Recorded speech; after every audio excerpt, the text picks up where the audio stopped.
And we're about to go live on YouTube in a couple minutes, and then we'll start. If anybody else is monitoring and knows or sees any issues with it, if you could please let us know, and we'll try and sort it out. It says it's now streaming live on YouTube already, Okay. I guess. Perfect. Okay, excellent. Thank you very much. Okay, welcome to everybody. Sorry if I can't see or if I haven't acknowledged you yet, but we're going to get started so that we can meet our 7 o'clock deadline here for Shannon.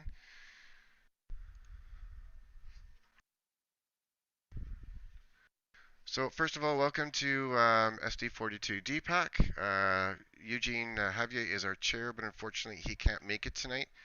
So I'll be filling in for him for the chairing role for tonight. And the first business of the board would be the welcome and call to order. So welcome to all of you. And first of all, we would like to acknowledge and that we are grateful that the work of DPAC and our PACs takes place on the traditional and unceded territories of the Halkminum-speaking people of the Katzie First Nation and the Kwantlen First Nation, and that we also recognize all of our First Nations, Métis, Inuit students, and their families in our school communities. So thank you and welcome. So this is the agenda.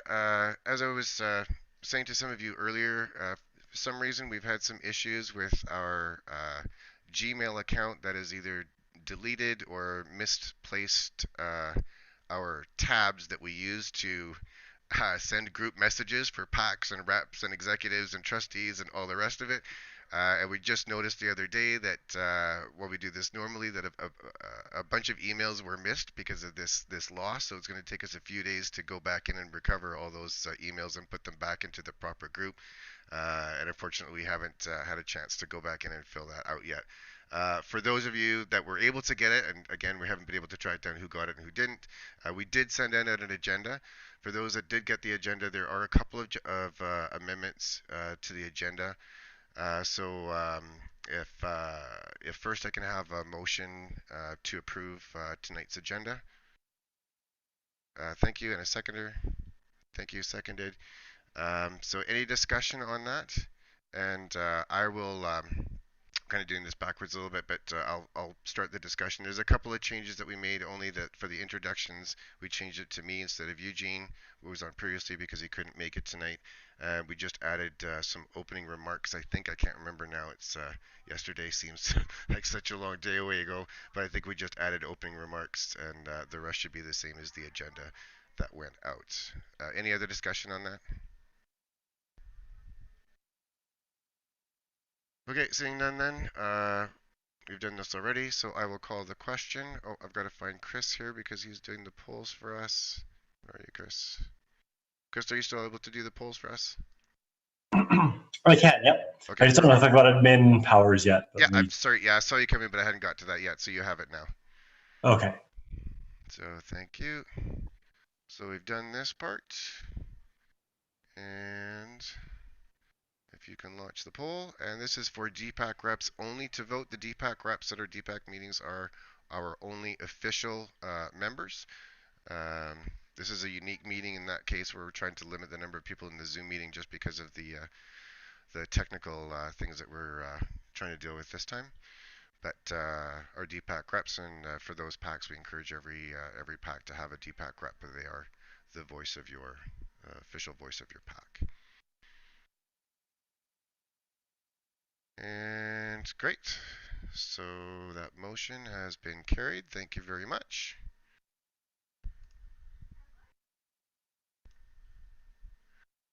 And next on the agenda is going to be the approval of the November 23rd, 2020 minutes. The link was included in the agenda as well as the PowerPoint. Can I have a motion, a mover on that, please?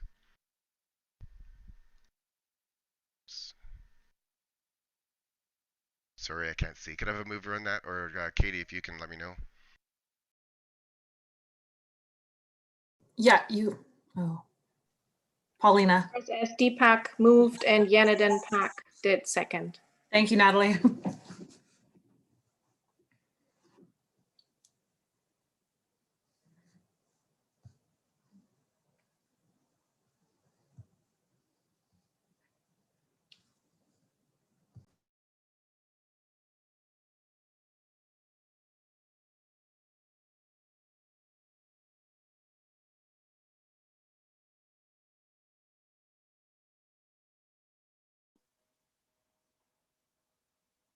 Chris, you're muted still.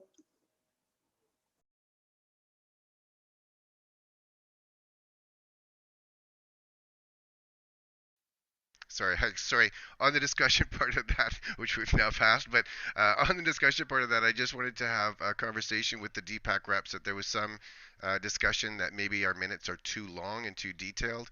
Can I just have a couple of comments on whether you'd like them shortened and or if you like them the way that they are? We're happy to meet whatever that might be.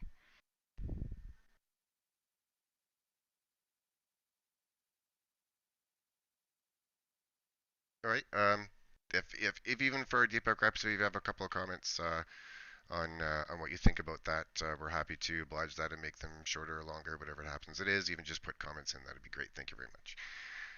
And next. Oops, we did that. And that. Oh, sorry, I did forget to mention. Yes, the motion was carried. Thank you. Oh, seriously.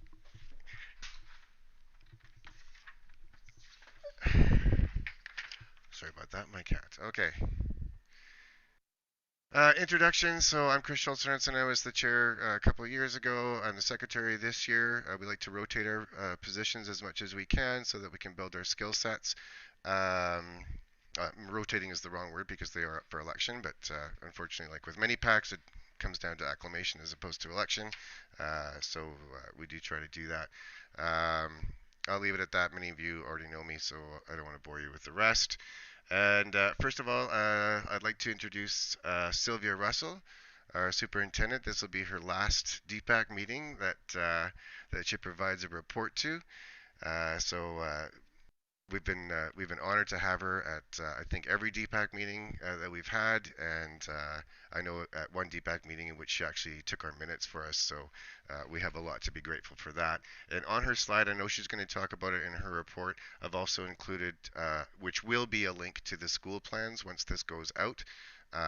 So right now it looks like a link, but when they go out in the minutes with the PDF, the link to the school plans will be there. So Sylvia, thank you very much. It's all yours.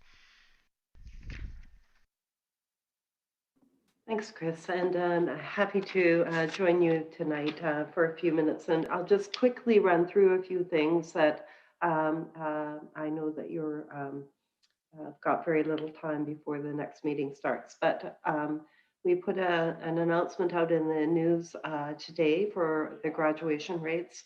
Again, we've increased our graduation rates for all students, and for the two groups that we pay particular attention to, because traditionally in BC, Indigenous students and students with special needs have had quite low graduation rates. In our case, it's 86% and 84% for those two groups respectively.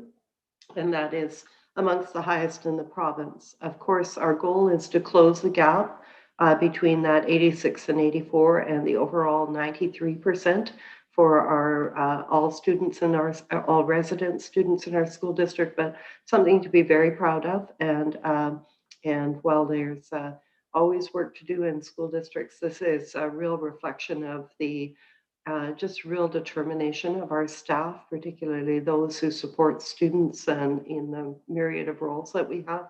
And it's very good news. In terms of COVID, very quickly, we're expecting some updates from the BC Centre for Disease Control this week. We expect some tightening, perhaps, of some of the measures because of some of the situations coming out of Surrey.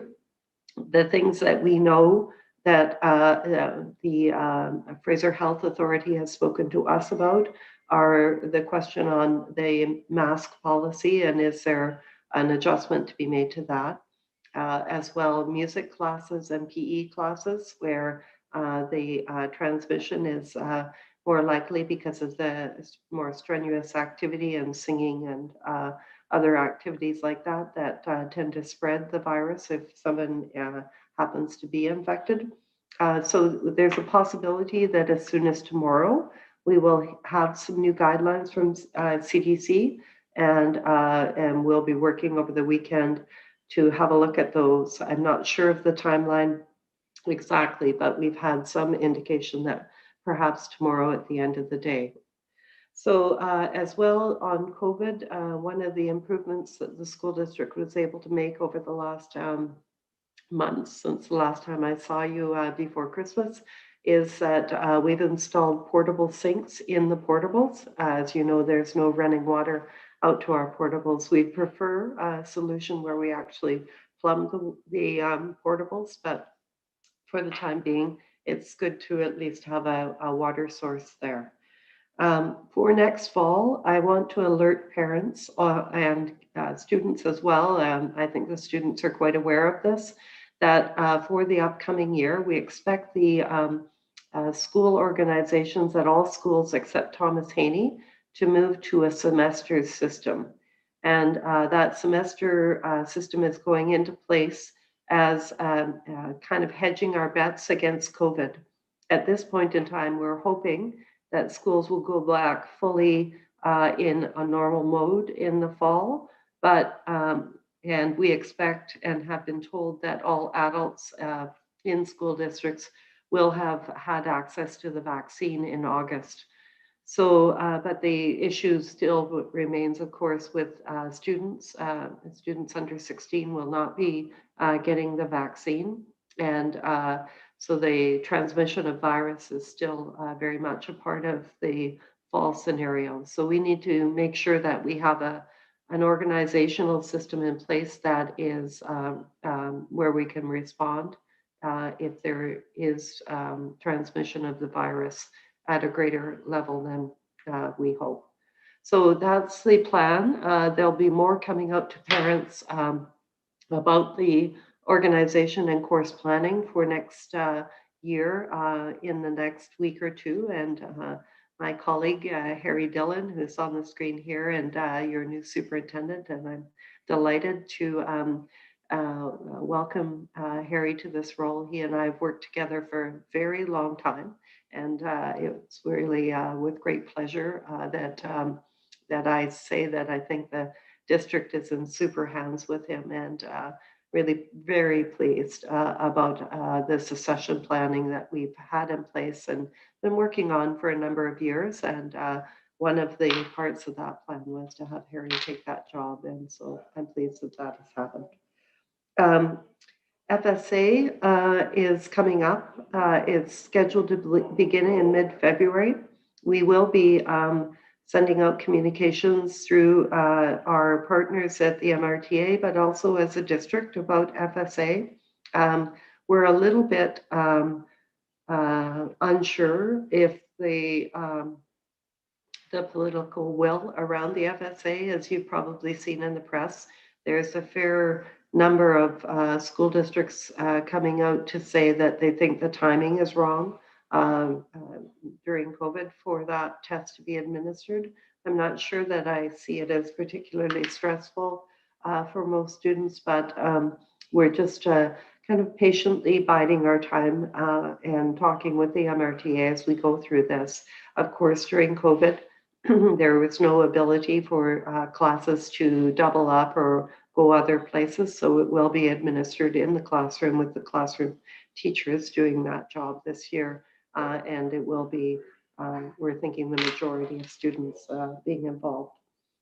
Anti-racism, I wrote a letter to the school district community last spring, and we have started some initiatives in the school district, one of them called the Equity Scan.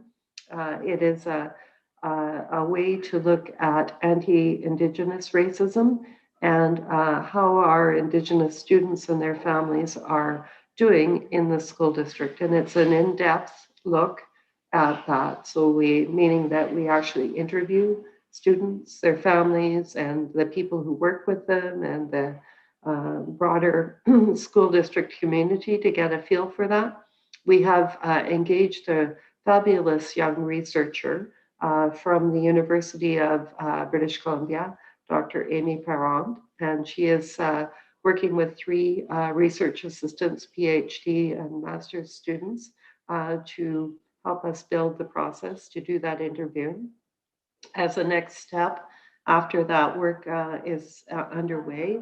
She'll also be supporting our new anti-racism district committee that includes the union groups and representatives from across the district. And at some point fairly soon, we will bring that to DPAC as well. And then last but not least, we had our first PD day of the new year on Monday. I was very glad it didn't snow. We had Monique Gray Smith, who's an Indigenous author and a fabulous speaker. This was done under one of the recommendations of Truth and Reconciliation Commission is that all public servants be educated about the history of Indigenous peoples and the history of residential schools. So she spoke to us, I think, in a very warm and comprehensive way about looking after ourselves and that history as well. And it was actually a fabulous morning. We had almost 900 people on Zoom participating in that meeting. Anyways, I'll leave it there. Thanks very much, Chris. And thank you very much, Sylvia. We'll be talking a little bit about you later at just prior to the presentation. So hopefully we'll get through these a little bit quickly. And then next is Kim Dumore, I believe, is here for the trustees.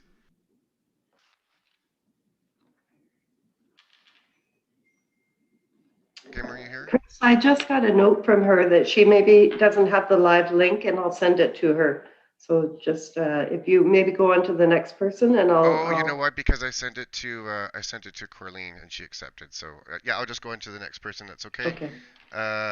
Is Trevor or Martin here from MRTA?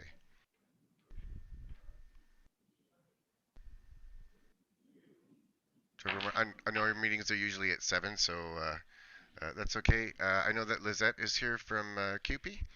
Lizette, go ahead. Thanks, Chris. Actually, we'll let Christine speak this time. I will present my coworker, Christine McVeigh, and she is our Chief Shop Steward. Thanks, Lisette. If I get lost in the Wi-Fi, Lisette's perfectly capable of taking over for me. Yeah, we wanted to bring some good news this time, and one of the biggest events we hold here is a Christmas party for the grandchildren and children of our members, and obviously with COVID it didn't go through. So as a membership at our first meeting at our last meeting in December, instead of the usual donation that we gathered at the Christmas party for the food bank, the membership voted to give $500 to the food bank and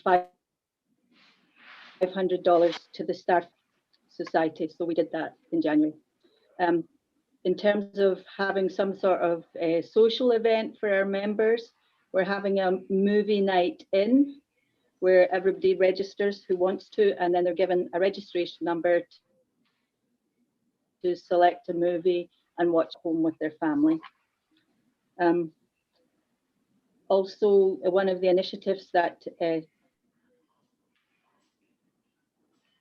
board has provided, and AOD took place, so I missed that. They're doing mental health training, or called mental health first aid, and staff members from every school are participating in that.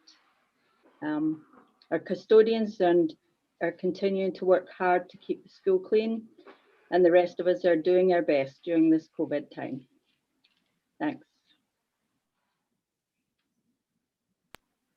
Thank you very much, Christine, and thank you. Have I lost? No, that's great. Thank you very much.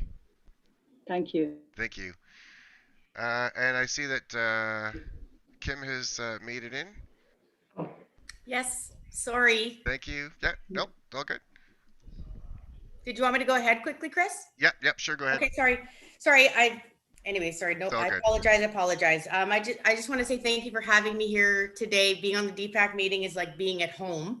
It's a little piece of me I take with me through all my work. And I know we're going to be quick. So congratulations to our new superintendent, Harry Dillon, if that hasn't been said 5 times already. And a couple of things the board wants everyone to be aware of. It's budget time, if that also hasn't been said already. And it's parents' opportunity to have a voice in the decisions that we make at the board level as far as budget and pertaining to budget.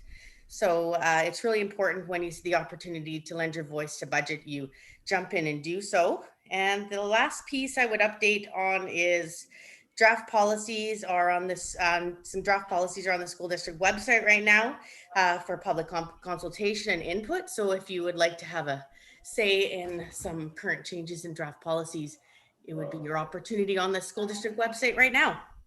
And thanks for having me. Great, thank you so much, Kim. And I know we're whipping through this very quickly, so I appreciate everybody doing that. And is Kirsten here from AbEd?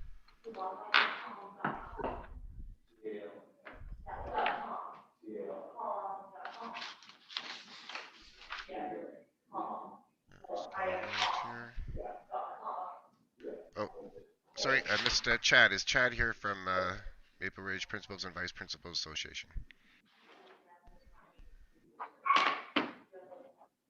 Okay, then Kirsten, but I don't think she's here either.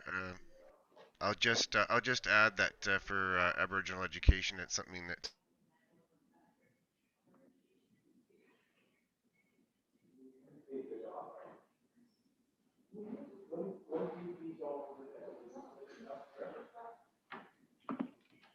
Chris, you're muted. Chris, we sorry, can't hear thank you. Thank you. Is Chad Rabel here for MRPVPA? Or Kirsten from AbEd? Okay, thank you. I'll just say that for AbEd, 42 lies within the traditional territories of the Katzie First Nation and Kwantlen First Nation, and that the Aboriginal Education Department supports all students in our schools who self-identify as having either First Nations, Métis, or Inuit ancestry in their family line. And that's something that we are continuing to engage with more and more. And again, we'll encourage all of our PACs who aren't already doing so to mark your territory acknowledgement at the beginning of your PAC meetings, and that is a part of the reconciliation. So we encourage you to do that. And then we're going to go to our DPAC Treasurer's Report. Paulina. Oh, so in our checking account, our regular account, we have $5,774.38. In our gaming account, we have $4,844.25. Our total is $10,618.63. As of December 31st. And that's all. Great, thank you, Paulina.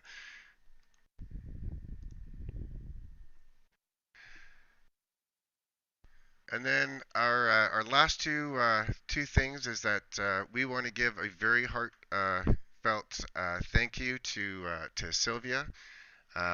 Best wishes on your next adventure. We are certain that your hard work, optimism, passion, and inspiration won't be wasted even in retirement. And we put quote unquote in retirement because we're pretty sure that retirement is going to look differently for you than being on a golf course. So we look forward to, and we're not saying goodbye because I have no doubt that we will see you in one way, shape, or form in the coming years.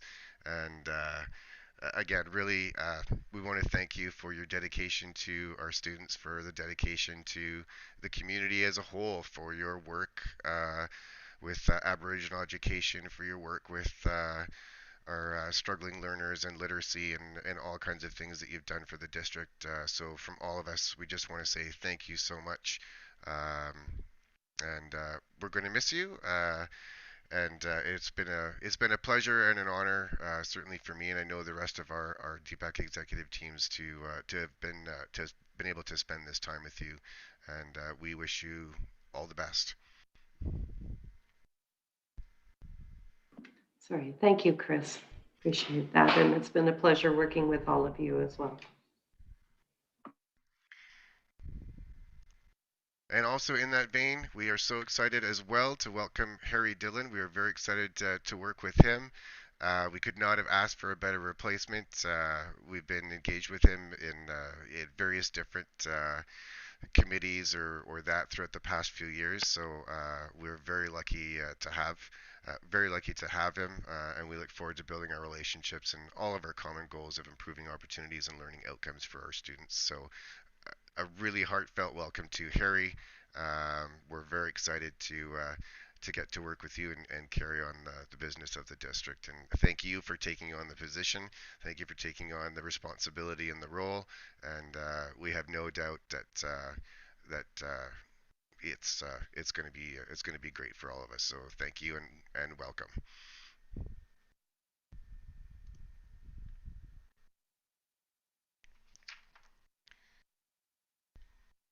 And I think we are just about on time. Woohoo!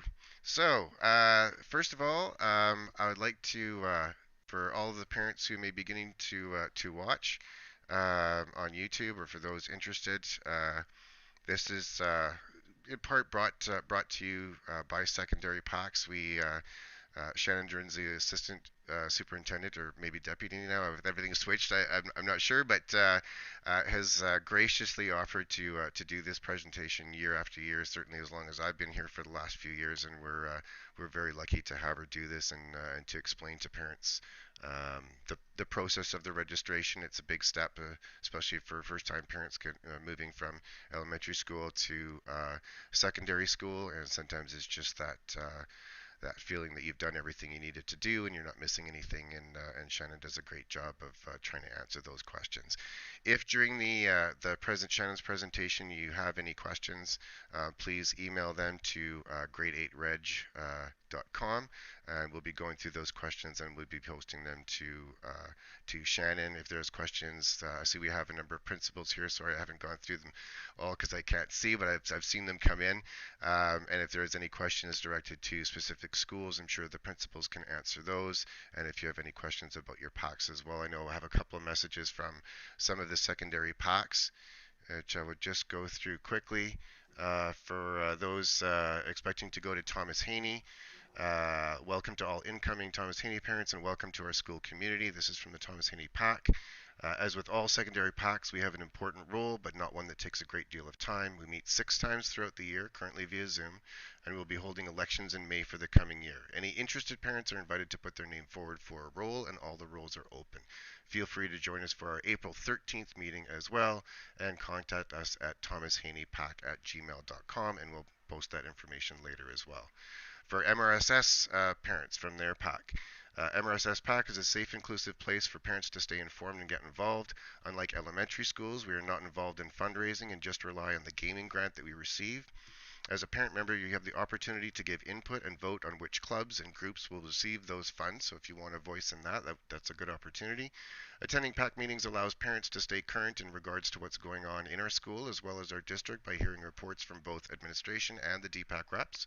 We hope you will consider joining us in the fall, and their email will be posted as well.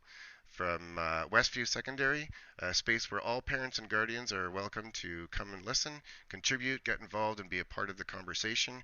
We strive to support and grow the amazing culture of inclusiveness that we have at Westview. We support many great initiatives within the school, many of which were presented to the PAC by the students themselves. All our meetings are currently being held on Zoom. Schedule is on the school website, and we welcome everyone to come and be a part of the conversation. To all the incoming grade 8 parents, I hope we see you all in the fall, or feel free to join our June PAC meeting. Their email will be provided as well, and some contact information if you would like to reach them. And I'd just like to add too that that is one of the primary roles, is to that they get and somebody may correct me, $12,000-$15,000 worth of gaming grant money every year that's dispersed throughout the school. And for those parents that are interested in participating in where those funds go, they're done at a PAC meeting. In addition to that, for any secondary PACs that have academy programs, the School Act dictates that the secondary PACs, or those with academy programs, it is the PAC that approves the fees for those academy programs.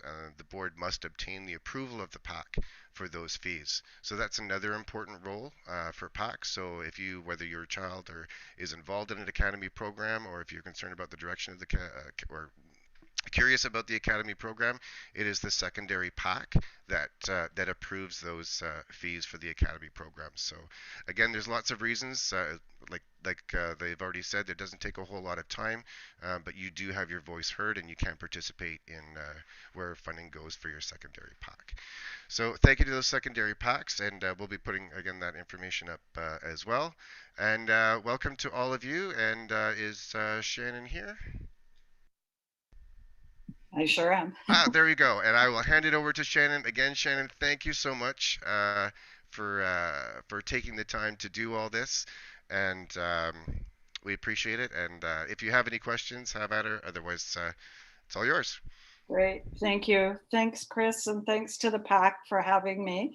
Hopefully we'll try to get all of your questions answered. I would just like to echo what was said there. Really encourage parents to stay involved as you move to secondary. Sometimes we think as our children move on to high school, we should be less involved. I would discourage that line of thinking and really encourage you to get involved. Coming out to PAC is a really good way to get involved because the principals spend a lot of time, I think, really talking about what's going on in the school. So it's a really good way to stay informed.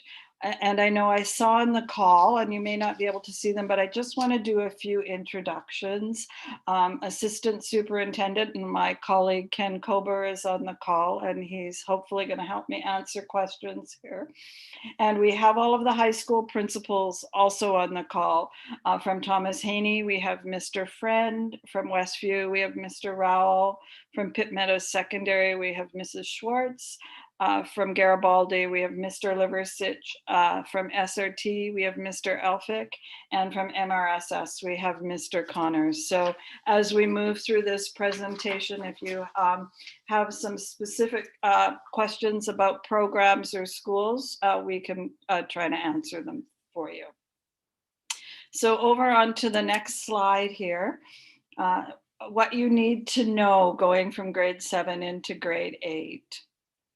Is that all 6 of our high schools can accommodate any of the needs of students. The exception to that is, of course, French Immersion, which is our Maple Ridge Secondary School and Pitt Meadows Secondary. But other than that, all of our schools offer the exact same grade 8 program. And so they can handle any of the needs. The last couple of years, most students get assigned to their catchment school. As our schools have been filling up, it's become less choice way. So anticipate you're likely going to get your catchment school, but we'll talk about that a little bit more. And then your children will be looked after, and I really want to highlight this. I think the adults are more fearful about their children moving into high school than the kids themselves are. And it is a warm and welcoming environment. You'll hear a little bit later, the schools do lots of transition work to make it a safe transition, a welcoming transition, and a warm transition. And the only other thing I would say before we move to the next slide is any questions that you have, don't hesitate ever to reach out to the school and to the school principal and vice principals to get your concerns and or questions addressed. We always want to make sure that the move from grade 7 to grade 8 is a happy one for your children. Over to the next slide. So this is probably your most important slide. Registration opens at noon on February 4th on the parent portal. And just one quick reminder, if you, and not much traveling, so it's not likely going to happen this year, but like in years past, but if you're out of the country, you can't access the parent portal. So if that's going to be you, you need to make sure you have somebody local who can get on to the parent portal. If you are wanting something other than your catchment school, time and date matter. So you want to get on as close to noon on February 4th as you can if you want a school other than your catchment school. And we date stamp on the portal right from the moment you open it. So once you're in, you can take your time to fill out the form. It's just that time to get in, and we timestamp to 4 decimals. So we're pretty precise with our timestamps. And then registration closes at noon on February 19th. Even if you are going to your catchment school, this is an important date. You need to make sure you have gone on the portal and indicated that you want your child to go to the catchment school. Because after February 19th, I then start placing students, and I will fill up all available spaces. So if you're not on, then you get the school and a space where space exists. Now that we will send reminders to the schools as well. We look and we see, oh, who hasn't been on the portal, and we do send reminders, but it is something you want to try to pay attention to. Over on to the next slide. So the process on the parent portal is really simple. And I believe everybody who already has a child in one of our elementary schools at School District 42 already has a parent portal account. I'll talk about the others in a minute. All you need is your home address, and what they're going to do with your home address is check for your catchment. If your home address no longer matches what you have in the system, you should go to your elementary school and get that changed and bring 2 pieces of documentation with you that show your address changed, because we do go by what is in the portal. And so if you indicate an address other than what's in the portal, expect to be contacted and being asked for those 2 pieces of change of address. The other piece of information you'll be asked about is to indicate any siblings that are currently in our schools from grade 8 to 11. So not grade 12. And the reason for this is catchment students get priority, but after catchment is siblings student. And this is intended so that families don't have to be getting to 2 different schools unless that's a choice of theirs. And then the last thing you'll need to indicate on your parent portal is first and second choice of secondary schools. If your catchment school is one of your choices, you need to indicate it as a first and second choice. Some people were confused and thought they want their catchment school, but then they're putting a first and second choice after that. You want to put, if your catchment school is your second choice, put whatever your first choice is. If your catchment school is your first choice, put that down. We try as much as possible to give people either their first or second choice, but there isn't a guarantee of that. So if a school is full with catchment kids, for example, that you may not get a first or second choice. We do our best, but it's not always possible. The next slide is for families. I'll just wait till the slide comes over. This slide is for families who want to enroll in our high schools, but are currently not in one of our elementary schools. So again, it's going to be the same time frame, February 4th at noon. Time does matter again, and you'll need to open a parent portal account. And if you see on the screen here, if you go onto the parent portal, their website, it will walk you through the process. Again, some of this you can pre-prepare before going on to the parent portal.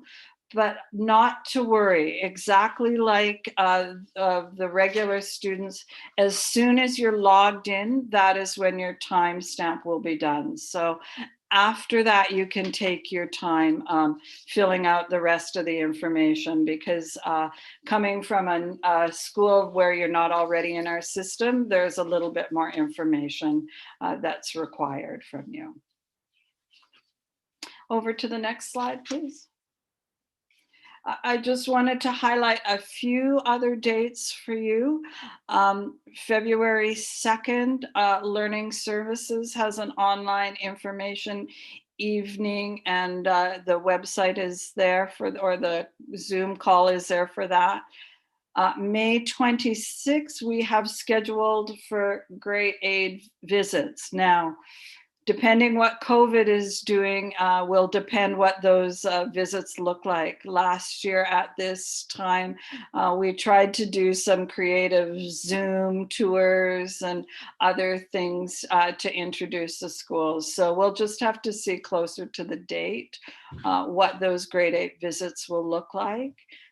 And then again, typically in August, and it will depend on COVID, is most of our high schools invite the grade 7s to come in at a time that there is their own, and typically they can get their timetable, get their lockers, kind of have a good look around the school. So hopefully it's not as anxiety provoking come that September day. I just want to also highlight, they've already had their information evening, Garibaldi, for their middle years IB and diploma. But if you did miss that, you can find some information about IB on our school district website. And then over to the next slide, please. So here's what I'm aiming for. Hopefully this will happen. So February 18th, the parent portal closes, and then I start placing students. Ideally, I will have this information back out to families for March 1st, unless it's really complicated, that should happen. And then phase 1 transfer opens March 5th. So what happens is you will find out which school I have assigned you to March 1st. If that was not what we're hoping for, and or sometimes people change their minds because friends have gone to a different school or they've had time to reconsider, you have until March 5th to get your transfer request in. And then my goal is before spring break to ideally have had that first round of transfers done so that students know where they're going after spring break. And I'll show you why that's important in a little bit.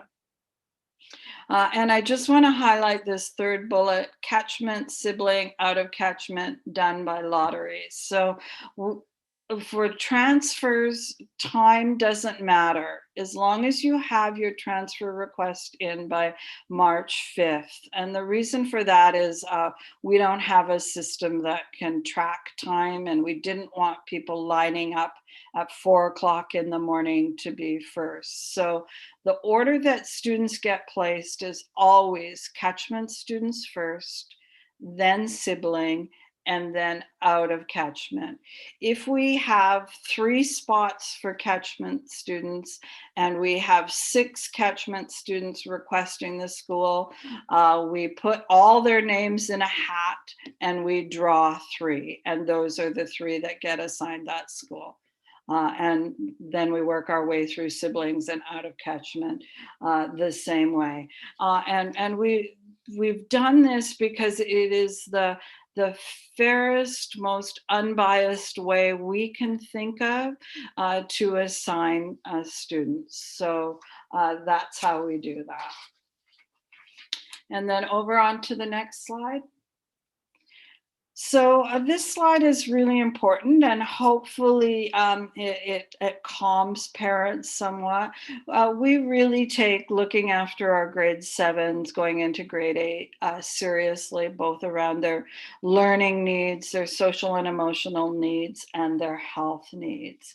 And so after spring break, our elementary teachers begin meeting with the high schools, and we go through every student and we discuss what are the strengths of the child, what are their social needs, all of those kinds of things. So we are really trying to set up for a good transition, and that we know a little bit about your child before they come into our school.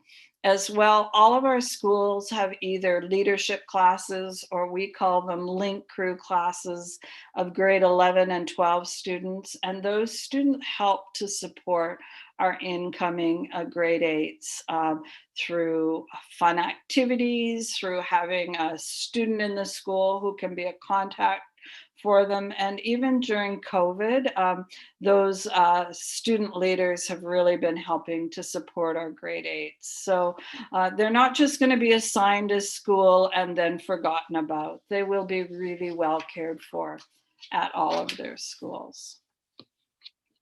And then the next slide. So I went through this pretty fast. I think your grade 7 teachers have also sent home. We have a one-page handout that has some of this information on it as well.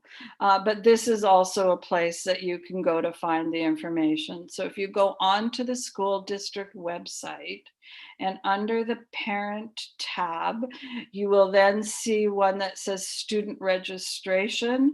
And then if you go down to grade 8 registration, it will have both what we do for registration and how the transfer process looks. So don't worry if you didn't remember everything I went through today. There's other avenues. As well, don't hesitate to send me an email if you have questions or concerns. I try to get back to you in a timely fashion. Just a few other things I want to say before we take questions is just a little bit of a heads up. Typically, all of our high schools have been linear. But in all probability, because we're not sure what COVID is going to look like for next year, and we're planning for uncertainty, our schools will all be building semester timetables for next year, because we can easily move those. Right now, our high schools are all on the quarter system, where every student takes 2 classes. A semester system is where every student takes 4 classes for half the year, and then a different 4 for the other half of the year. But the semester will hopefully enable us to go back to the quarter system, should we still be in a place of COVID where we need to do that. So that's my really quick PowerPoint, and then I will leave the rest of the time for questions. There's a bunch in the chat, Shannon, from the side that we moved over from YouTube. Okay, thank you. So I think I've answered the lottery question, but we go in order, and then it's really, we're literally drawing names from a hat is what we're trying to do. Do the first and second choice of a high school have to be different? I would recommend it just in case you don't get your first choice. Is there any instance where you won't get into your catchment?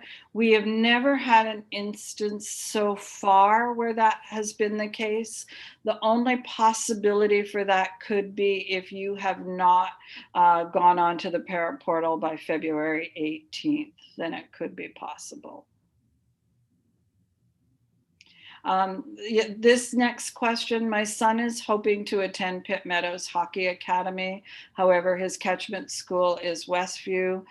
We will put Pitt Meadows at his first choice because of the hockey academy. So we do not consider the academies when we place students. So they are placed by catchment, sibling, and then request. But for all of our academies, if you don't get the school you want that houses the academy, you can do what we call a cross enroll. And so they can still do the academy from their school. The next question was about French immersion catchment. MRSS and Pitt Meadows have our French immersion programs. If most of our students, other than Pitt Meadows students, their catchment is Maple Ridge Secondary. There are a few exceptions to that though. So it is important still to go on the website and figure out what that catchment is. And so signing up for the academies, so the question was, how do we sign up for the academies? So at some point, schools, once students have been placed, schools will connect with the grade 8s and figure out if they are doing academies. We often have to do this for the band and music programs as well. So next, if your child has been in French immersion all through elementary and the plan is for them to go into French immersion high school, but the closest school isn't French immersion. So again, French immersion has their own catchment schools, and as long as you are staying in the French immersion program, you will get a French immersion catchment. If you apply to go into a French immersion school as a French immersion student and then change your mind and want to switch over to English, we will replace you back into the catchment school of the English program.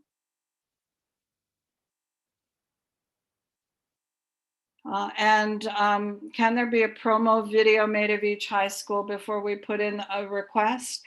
All of the schools have websites, so I would encourage you to go on and have a look at that. We have tried to kind of discourage this sort of overt advertising. Again, all of our schools are really good. Primarily students end up in their catchment, and so we are really trying to discourage the making a decision based on what you see on a video. I would really much more encourage you to be speaking to the school principal around questions that you might have. And then, is the cheer team open to a Pitt Meadows secondary school? It depends. So BC School Sports has some rules. Sometimes if the other schools are not offering it, it is possible. Again, you'll really have to, at the time, connect either with the coach and or with the principal, and they can help you through that. Typically, if so for example, if Garibaldi offered cheer, but Thomas Haney did not, that is sometimes possible, because what BC School Sports wants to be sure is that we're not recruiting students and creating kind of elite teams because of it. And cheer isn't a BC School Sports. Oh, okay. So can they then, Trevor? Yeah. Can a Pitt Meadows student? Yes. Yes. Okay, thank you. It's usually coach dependent. Like I think the cheer team would at MRSS. Lara's pretty open, but I think you know, it's up to the number of the coaches usually. Thank you.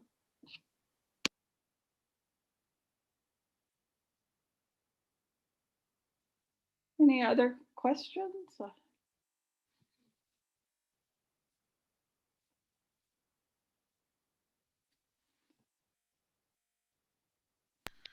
Okay, well we can leave it open for a little bit for any parents that do have any other questions. You can either contact the school district directly or email the grade8reg@gmail.com and we'll forward them off to Shannon. Um, yeah, so this is your chance to ask any questions, and if there's any questions at all, we want to make sure that you as parents and any students that are watching as well are comfortable moving into your next stage. Um, oh, you have one there or a couple? Okay. For students who have moved from their local elementary school to a program of choice, are there exceptions so they can go to the high? This is a really good question, actually. And so, no. So again, the policy and procedure is catchment, siblings, and then requests. So this is sometimes very disappointing for students because of course their social network and many of their their friends go to catchment is a school, and there aren't exceptions for that, unfortunately, no.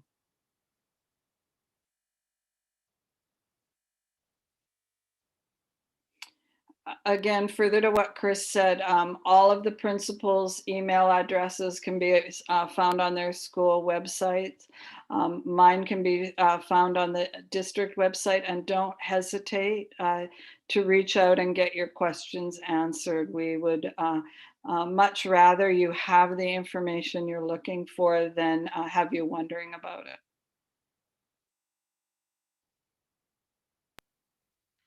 All right, thank you. We'll give it we'll carry on and we'll give it a few minutes in case there's any other questions. If that there's another one there. My son is interested in going to Garibaldi for the IB Milliers program.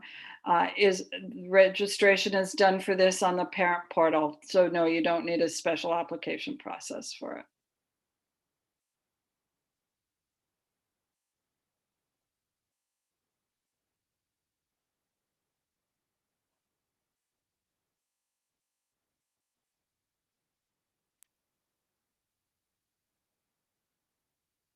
Okay.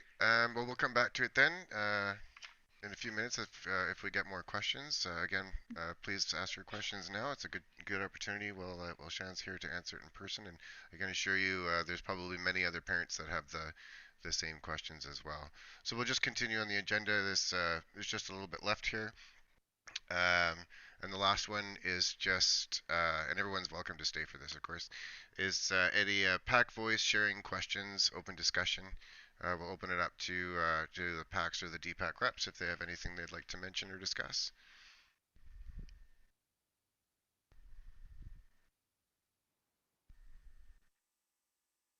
All right, I'm just going to bring up one issue, and it actually came up this morning, and it sort of blew up in a parent chat group early this morning, and it started off with a simple question: has anybody seen this?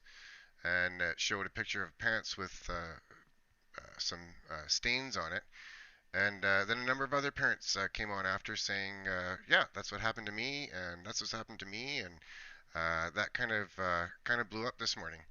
And with some research on that, apparently that's been documented in different ways. I haven't been able to find anything official on it throughout Canada and the U.S. That the vital oxide that's being used in the schools may be contributing to that, in addition to some rashes that have been showing up in children.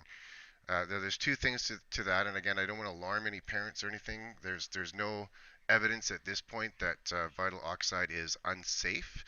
It may be just that we need to change some cleaning procedures. I know that we've posted a document that was put out by a US-based cleaning company that laid out some new guidelines, updated guidelines on the vital oxide, particularly for classrooms, that identified in particular the effect that it might have on clothes in the classrooms, not just for not just for students but for staff as well. And again, this is no reflection on our QP partners, on their hard work custodian and cleaning the schools.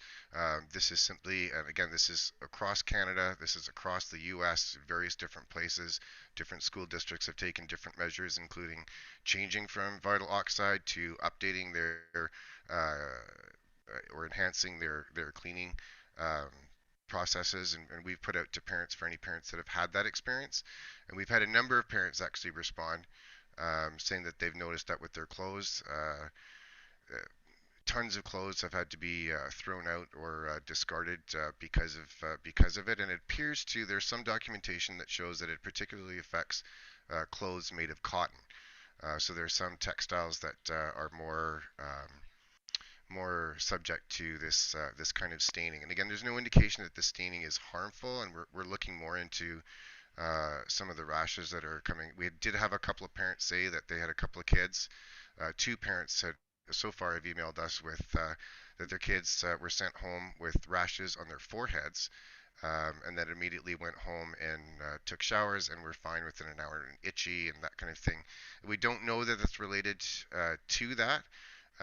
But we are looking at a number of possibilities, and I know that we had some discussions with this came up with the district earlier this morning in sort of looking into that, and I know that health and safety is looking into that, and I'll let if Sylvia has anything to add to that, sort of where we're at. I know from our end we're continuing our research and investigation and trying to find out where this is, how this is going, and it's probably just like everything else COVID. We're figuring out some of these new things that are happening, and again, it is something that seems to be specifically applying to school settings, in large part because of the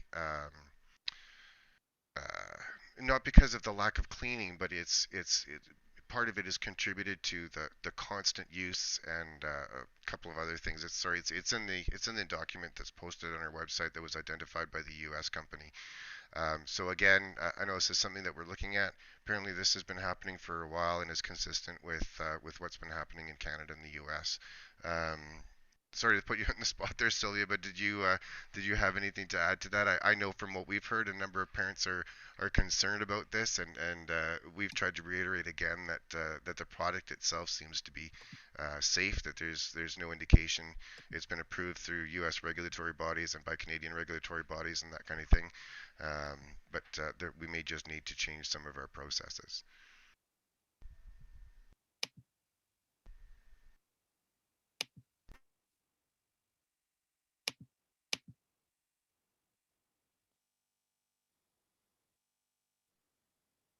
Sylvia, I think you're muted. Are you muted?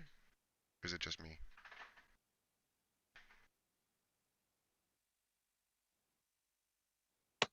Doesn't seem muted, but I can't hear her either.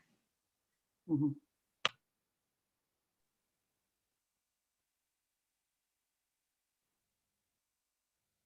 I'm sorry, Sylvia.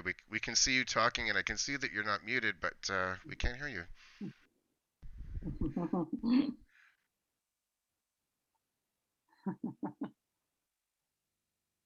Harry, are you able to? Do you have any information on that for us, or Sylvia? Are you able to put it into the chat? Okay.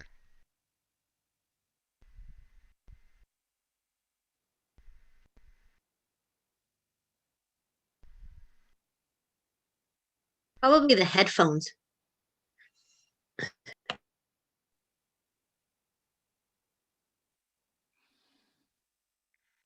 Chris, I think if you can be patient, I know Sylvia was following up with our health and safety today, so Yeah. I think she will have something to put into the chat there.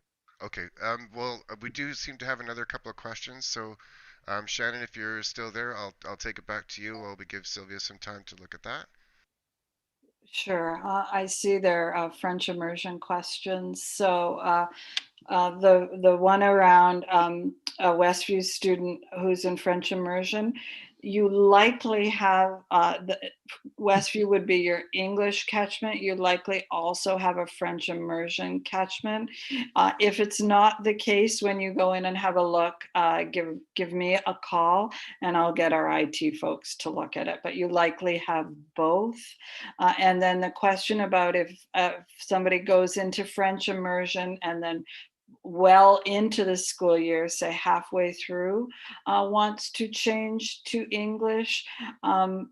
If we have space, no, they probably won't have to move schools, but it would really be dependent on space in the English classes at that time.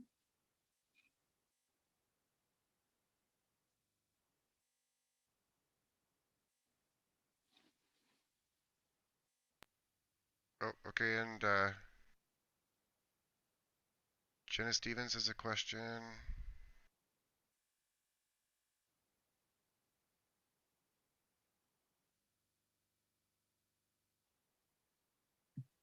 I can answer that question. Yes, there is spots available for the BMSS pack for the upcoming year.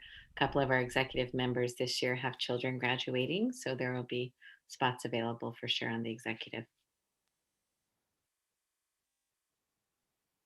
And thank you for the question. And just a reminder, every parent is a PAC parent, whether you attend meetings or not, whether you actively participate or don't actively participate. Every parent at your school is a PAC parent. That means that at high school, you may have 1,500 to 2,000 parents. At elementary school, maybe 300 to 500 to 1,000 members. And so just something to remember. Every parent is a PAC parent, and again, and even as Shannon had said before, we'd encourage parents to be involved as much as they can. Like I say, at secondary, it is much less. They're not doing hot lunches, and a lot of the business of elementary PACs is generally sort of handed over to the student council, and they sort of pick up that slack and learn those skills for themselves. So it is much less at the secondary level. It's been a long time since I had a kid at secondary, so by no means an expert, so I'll let them add anything that they wish to it, whether it be comments or in person. But it definitely you do make a difference as a parent with your parent voice to decide where some of those things go. Okay, I'm just gonna look at something here quickly. Sorry.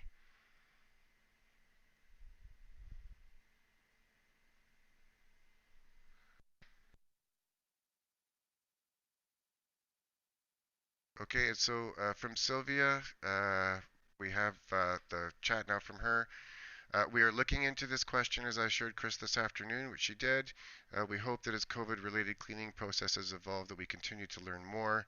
We have a few products that we can use if staff or students have sensitivities. So thank you, Sylvia, for that. Like I say, this seems to be becoming a widespread problem, and again, this is not specific to our district. This is not a reflection of our QP partners. This is just something that obviously across North America, or maybe even other places, that we're learning about, that some of the things that have to change. And again, it's specifically in school settings and smaller settings where they're used very differently and cleaned in a very different way, just because of the amount of density of people that come into those places. So thank you, Sylvia, for looking into that. And I know that's being looked at by PACs across the province as well. Of course, parents are concerned that what this may all look like.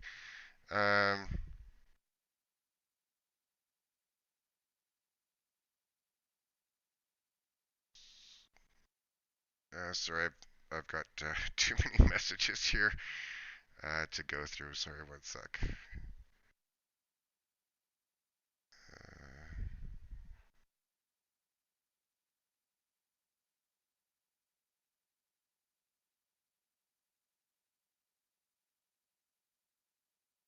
Okay, there are some other questions. We're going to follow up with those. We've raised the issue for now. I know a lot of parents are very upset about this, and I know that it's become an issue again. we're going to be working on this with the school district, with our educational partners, and it's something that we're going to address as quickly as we all can. We do want to make sure that that it is evidence based. So while we've looked at some things, definitely sort of on the surface, we want to make sure that we get it right for all of us. But I understand that parents have a lot of concerns about that, and I know that there's a lot of questions.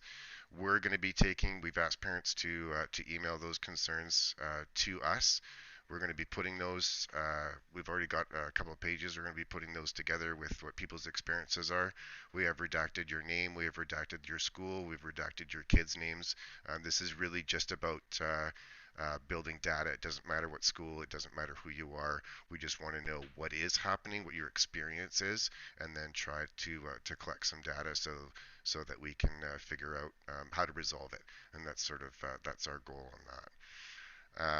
I'm sorry, I can't. There's so many questions that have come up that I'll have to look at this. I'll have to look at this different. I can only assure all the parents and PACs that we are looking into this.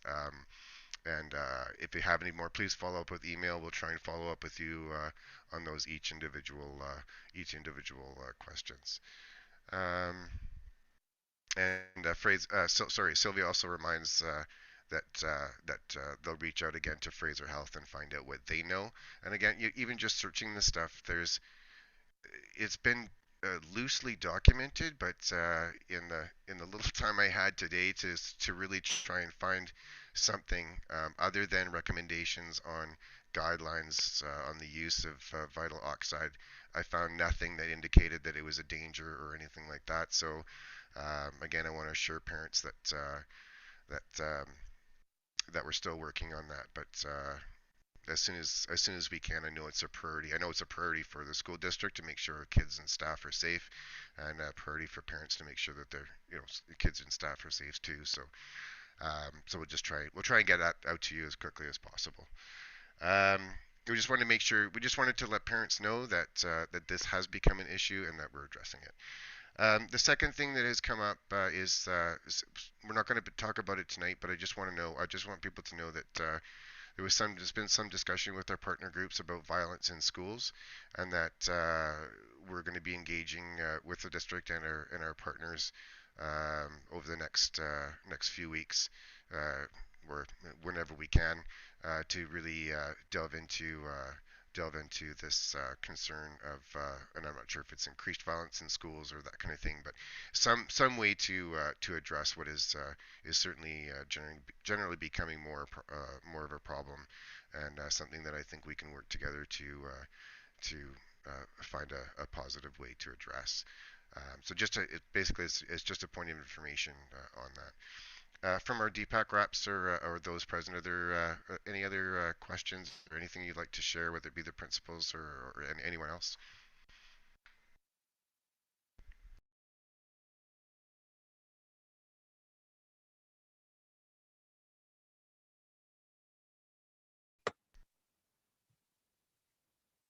Okay, if there's nothing else, then I will call for a motion to. Before I do that, I want to thank everybody for attending. I want to thank the participation of everyone for answering your questions. I want to wish Sylvia all the best in her future. With all our heart, we welcome Harry and look forward to working with him and all of our educational partners. And gosh, I know I'm missing something now. And thank you to all of our secondary PACs for participating, for putting out your message to your parents. And I know I'm missing somebody else here. Thank you to our principals. Let's see. Thank you to our trustees.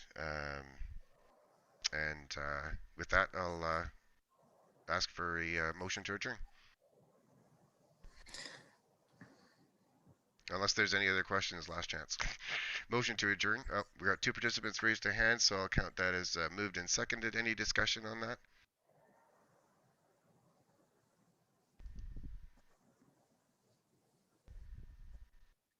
All right, seeing none, then I will call the question. If we can launch the poll, then. All those in favor, all those opposed?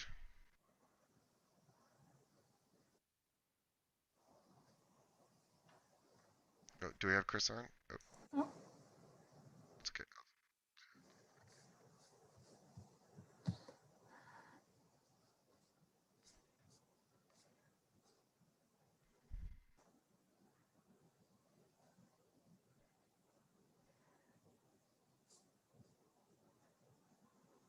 Okay, thank you. I will end it there, and the motion is carried.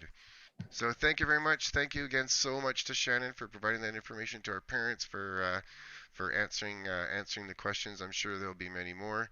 Hopefully, again, we'll encourage parents to reach out directly to where you need those questions answered. If you're not sure, you can email them to us, and we will certainly forward them on. So thank you all very much again. Our next meeting will be Thursday, February 18th at 7 p.m., which we'll be having Harry give his first superintendent report to us, and we look forward to that as well. Thank you very much to everybody for attending. Thank you and good night.